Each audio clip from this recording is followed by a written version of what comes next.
So now I just got into reading the Krishna. Some of those books, yeah. Yes, some of those books. So now, for like a person like me and you, black in skin color, it elevates my spirit, right? And it rejuvenates my thinking and everything and energy. Should I take it as something that's of Indian only or of India only, or is it something that I could also work with? Yes. Yeah. No, it's a good question. The wisdom in itself is like, that's a good, even the boys at the right point. It's for everyone because it is showing that everyone is the spark of life. See? So the body, it could be brown, yellow, green, could be even Any animal color. or yes. But then the soul, what makes it alive, is the same in everyone. So Krishna here is talking to us as souls. However, it has this cultural wrapping which resonates with India. Otherwise, For everyone. It is not just for India, it's for everyone. And actually, for Africans, you could say even more, we're looking for our ancient wisdom. We say Africa is the cradle of humankind. So if humans evolved from this continent, Africa, then we then are also tracing the oldest back. wisdom is linked to the people. So now, I don't know, maybe for me, I've gotten into deep, but now I want to know, do I take Balarama as Krishna? Because I've been inspired a lot by Krishna's story. From his childhood, from killing the giant snake, to all the stories make me feel like, yo, but now I get a bit like confused into like, is Balarama still Krishna, or is the other books that dive into Balarama as Krishna's brother? So Krishna is the original source of everything and everyone. So the first expansion of Krishna is Balaram. So Balaram and Krishna are one in that they are all God. But the difference is that Balaram's mood is that he's always a servant of Krishna. Because Krishna expands himself to experience a relationship. And so that relationship is always either friendship. Here in the case of Balaram is like an elder brother. So he's protective with Krishna, he looks after him, and then he arranges different things that will make Krishna's life comfortable. Something like that, So the only difference between Krishna and Balaram is their complexion. Krishna is blackish, Balaram is whitish. So what's your take on Christ? Christ is also explained as one of the avatars or incarnations. So they are like Guna avatars, Lila avatars, Manvantaras. There is Yuga avatars. Means sometimes he appears for establishing the principles. Sometimes he expands a part of himself into another being. So Christ is known as Shakti Avesh, means there's some empowerment to spread knowledge about love of God. So when he talks about there's a home that is eternal, it's basically Christ, son of Krishna. Krishna Sanskrit, Christos Greek, Christ English. So you could almost also say being Christ-like is attaining God consciousness. So for one to be a full devotee, do I need to cut off my hair and my beard? No. To be a devotee is to recognize that Krishna is your friend, your master, your Lord, and that you are his part and parcel, and you want to see him in everything that you do because he is connected to everything. And so it just begins with chanting Hare Krishna. So for you as you, how's the journey been? Journey's been fantastic. I started from the black consciousness space our Peter Tosh, no matter where you come from, as long as you are a black man, Yeah. you're an African. So anyway, the Caribbean space was politically minded, conscious minded, and God conscious. So my whole thing was, okay, we're Christians, but Africa seems to be stuck in its spirituality, because Christianity has that Eurocentric mood that it's bringing. So then I was looking what's wisdom connected to Africa. Then I was hearing the Africans that were stolen here saying that, Jah lives, Jah lives. So okay, God is always there. There are different names. Different incarnations. So different incarnations of the same person, different names describing the same person. So then where can I find the most comprehensive knowledge of the person known as God? Or where you feel the deepest connection. They have the most information about even the face of God. What is he wearing on his head? Who does he play with? Who are his family members? Who you grew up with. Who he grew up with. Now, besides the deep thing, the deep talk, like the spiritual stuff, let me in more on the diet. How's your diet? How you eat? Do you eat like sweets? Do you eat sweets? Do you eat chocolate? Do you eat like how's your diet? How's your diet sitting like? The diet is a lacto-vegetarian diet. So it means everything vegetarian plus dairy. But everything is offered to Krishna. Then you make it like spiritualized food. You remove the karma by offering it to Krishna. So yes, the different types of sweets are there. Chocolate per se, some don't, some do. I used to eat it. Now I'm a Swami. I stopped. See, that's where my question is coming from. Because it is a person who grew up. You grew up Kasi, right? Or you grew up eating Kasi food, or how has it been like for you? It's been easy because at the beginning I accepted from Rasta that one must eat ital. Yeah, man. So then I didn't want my body to be a cemetery, but I couldn't do it on my own. But when I met like Hare Krishnas, they're like a kitchen spirituality. There's always cooking. And then your first encounter with the Krishna consciousness, was it here in South Africa, or you had to travel somewhere, or you had to meet someone outside South Africa, or you? It was in Pretoria. Also, when did you first get your books? When did you first get a book about Krishna? Last week. Last week? Yeah. And you've been reading the whole week, huh? Yeah. I mean, your questions, I would think you long time ago. Last week. What book did you get?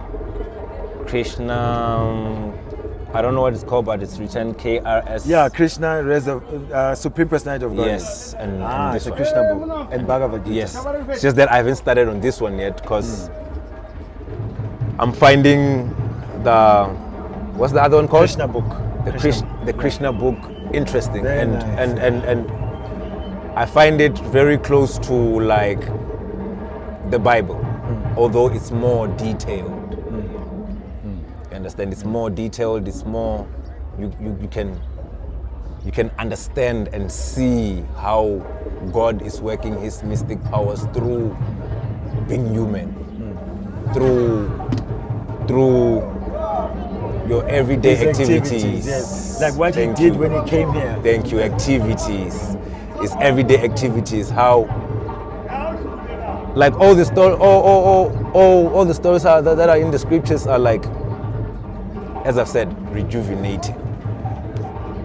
Out of everything, it gives you like a sense of, it awakens something within you.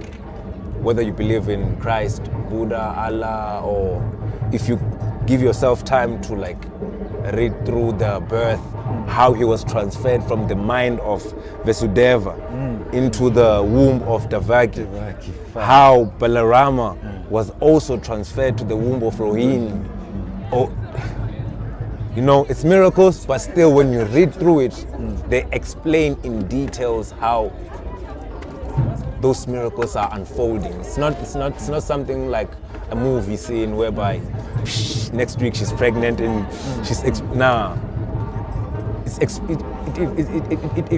it explains how even the heavens or the other realm is working towards making this earthly mission come to a fulfillment. You see, so it got me really deep, and then and that's just the early chapters. You know, getting in, the early chapters. But I've also went to the chapters where he's slaying all the demons. He's slaying the Agasura, and he slayed. Forgetting the names. You remember the first witch who came to give Putana. Putana. He showed super mercy on Putana. Yes. Super mercy. That's right? what I related to most. Because as a human being, someone would come and lend money from me, you know, and I hold grudge for like 12 years, forgetting that he might be needing the money for something else, like the real stuff. Although he scammed me or played me tricks, he might be really needing it for, you know, the same picture that was painted through the breastfeeding of Krishna by Putana. I love you so much. It also gave me insight into knowing how to handle negative energy or evil ways, you know, that are around, not me to say, but everyone. Because I can say around me and feel like I'm the only one in this, you know. And as I'm going deep into the Krishna consciousness, I tend to understand that we don't need to think as individuals, but to think as, like, I don't know how to say it. Collective. Thank you so much. That's the word. Collective. Because that's when the spirit of God or the personality of Godhead shines the most. When you're thinking in a collective rather than in, you know, and that's maybe one of the things that's making you think Africa's spirituality is stuck, because everyone is trying to do their own thing. Yeah, I would say it's a... You know, we're trying to break part of, everyone is coming with, you know. You know what the basis is Krishna is teaching mainly, is that when the people don't understand themselves as the spirit, the soul, then you can't see the sisterhood and brotherhood of all living beings. Then you are seeing in terms of the body, where is it from? Oh, I'm from Kenya, I'm from Angola, I'm from China. Therefore we think we are different. Whereas when we see that we are all spiritual sons or daughters of God, then you can speak even on behalf of the animals. Because you can recognize wherever there's life, there's the same spiritual spark. Same spark. I feel it. So now, for like a person who, yes, I'm interested in the Krishna consciousness, but I'm more interested in the yoga side of it. Do you have anything to like give into that? There's Mr. Yoga is right there. Yeah, yes. Let's say there's someone who's more interested in the.